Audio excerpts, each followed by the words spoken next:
Hello and welcome to this short RegTech webinar on the Senior Management Certification Regime for Enhanced Firms. This suite of webinars that we're doing for across all the three tiers of classified firms under the regime are designed to give you practical tips and planning points that you can apply to your business straight away to ensure that you can continue to comply and compete. It's also important to take a look at the background of why we are where we are with this particular regime, and really it is a strong response to the financial crisis a decade ago. It's a decade in the making, really, of mis-selling, of dysfunctional behaviour within the retail financial services markets.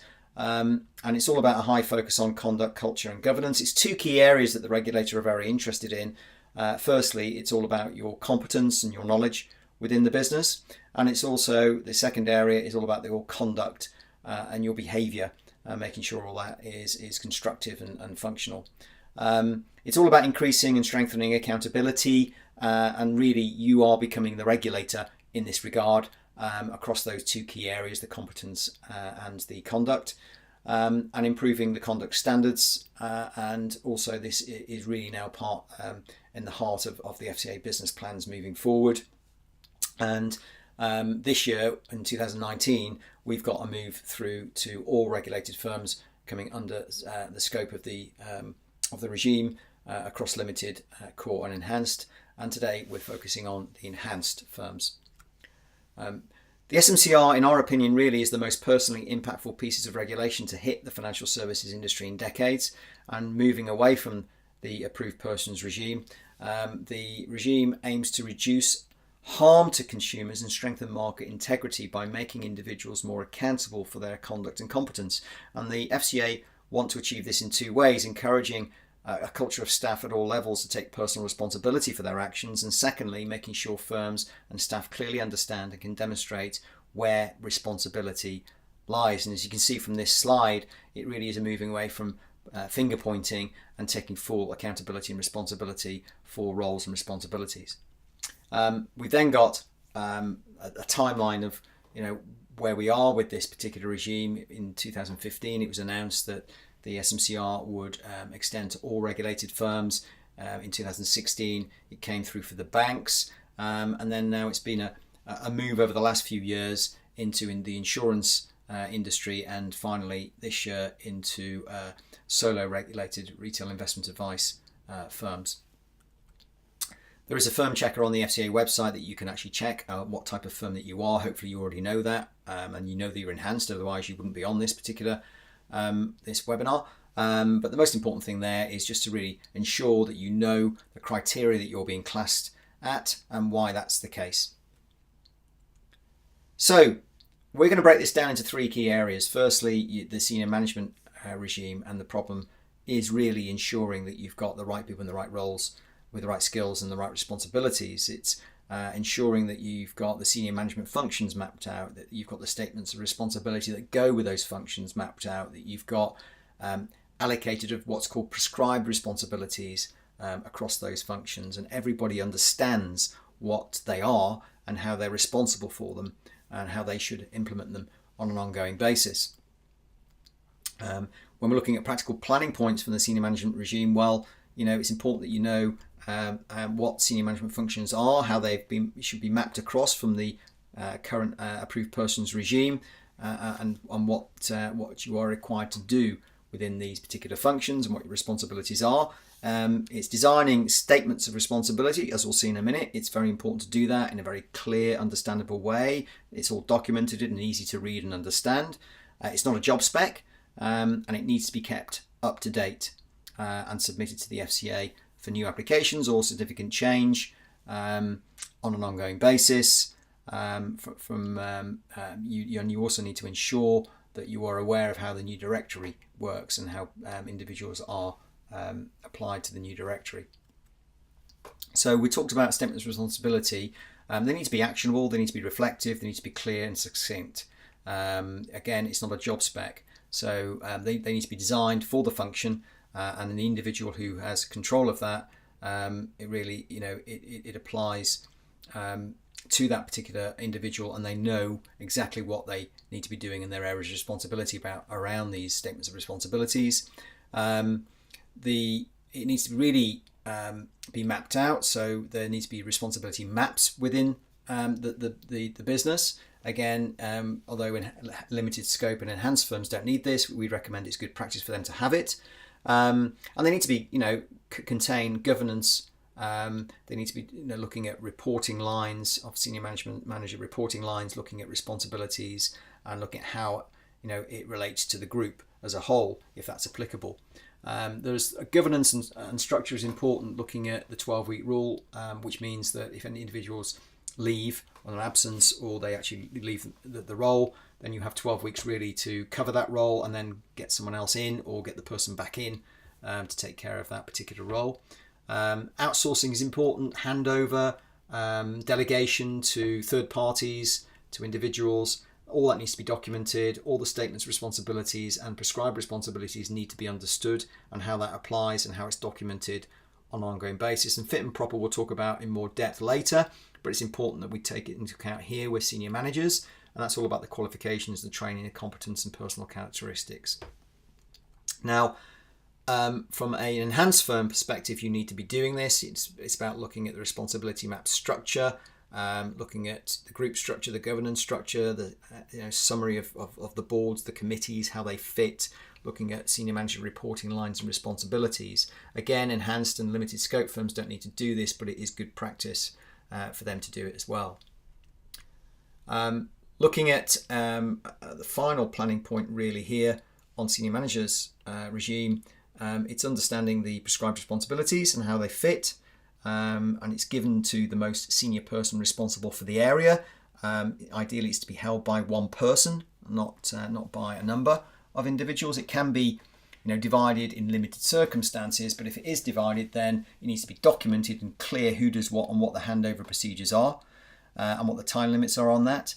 And looking at really how you design this, it's looking at starting with the end objective in mind is obviously very important.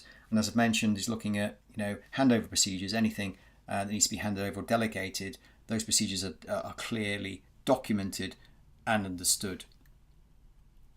We then move through to the second area, which is certification regime, and that's all about really certification functions, who to certify and when, and how that's done on an ongoing basis. So really, firms are now required to identify employees who might cause significant harm to customers and markets and assess them as fit and proper.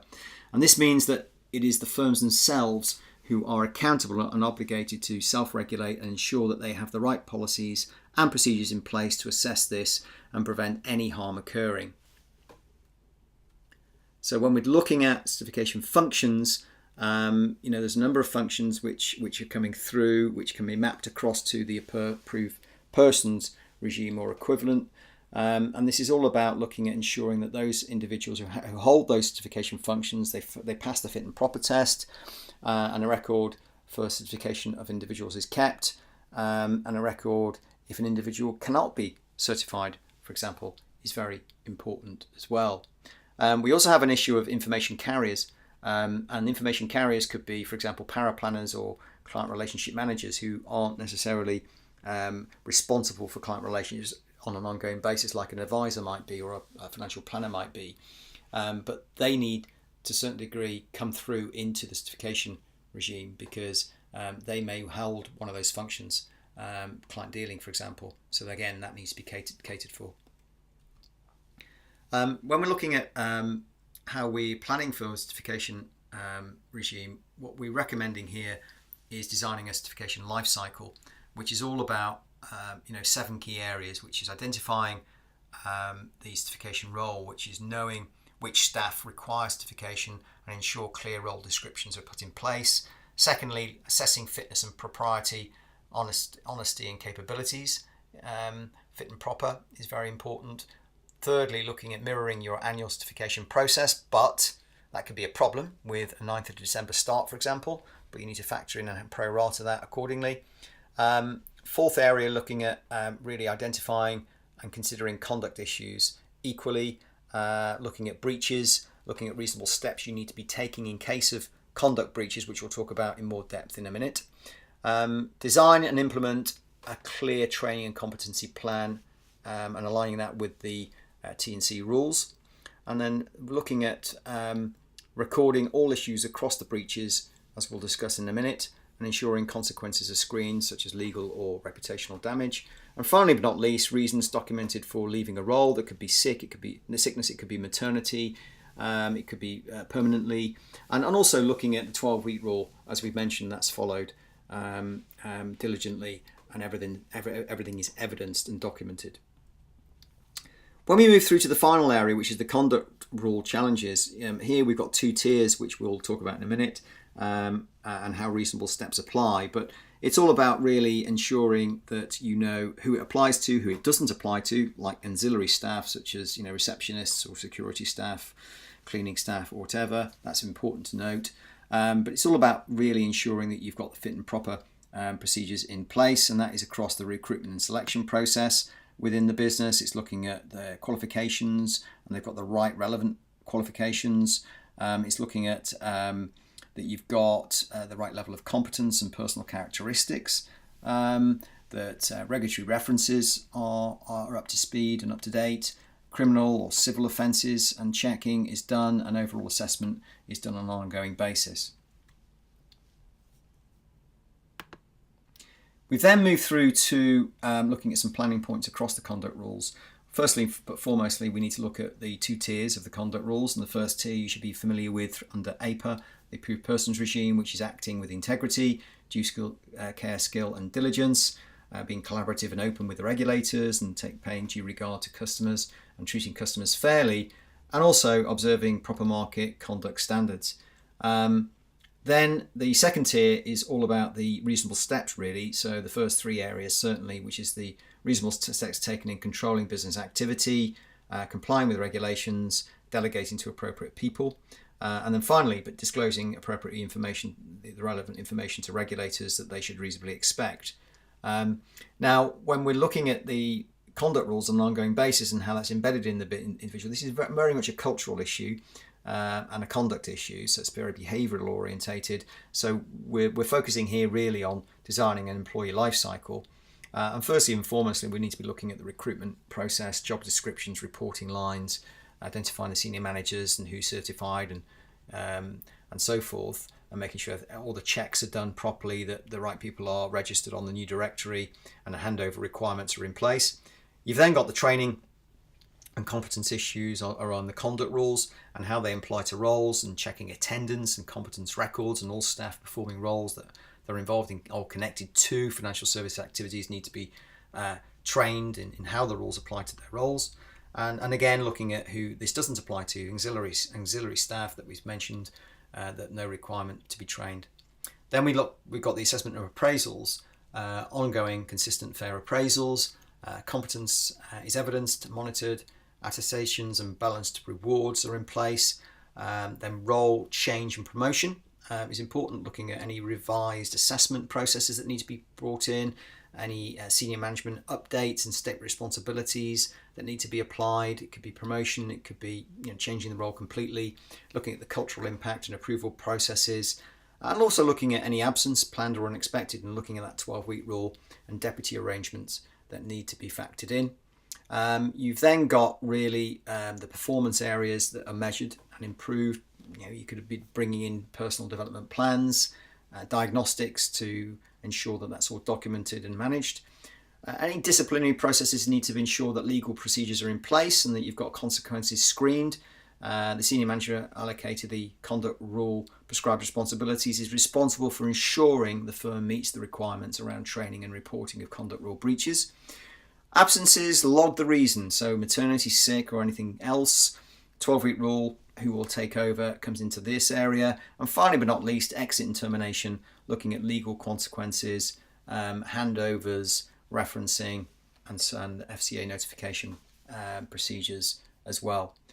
So taking action, well, things that you need to be considering right now is, do you have individuals who will perform the senior management functions, which prescribed responsibilities will apply, which senior managers should be allocated each prescribed responsibility, and Is it included in the statements of responsibilities that you've got for the roles and how they're all mapped?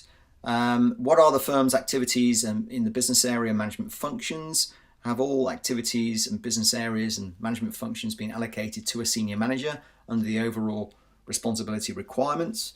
And are overall responsibilities included in the statements of responsibilities? And do you have the appropriate handover and delegation procedures, and also know and understand the reasonable steps processes? We have a RegTech platform called Model Office where you can assess all this online in real time, and it will give you a dashboard which is heat mapped to showcase how you're getting on, and also resources that you can actually use based on your scores, tailored to your scores, so tailored tasks, tailored resources that you can download at any time. And the website's on there, or you can contact us for more information. We also, finally but not least, have a paper that we have published that you should receive a copy of very shortly if you haven't already, on enhanced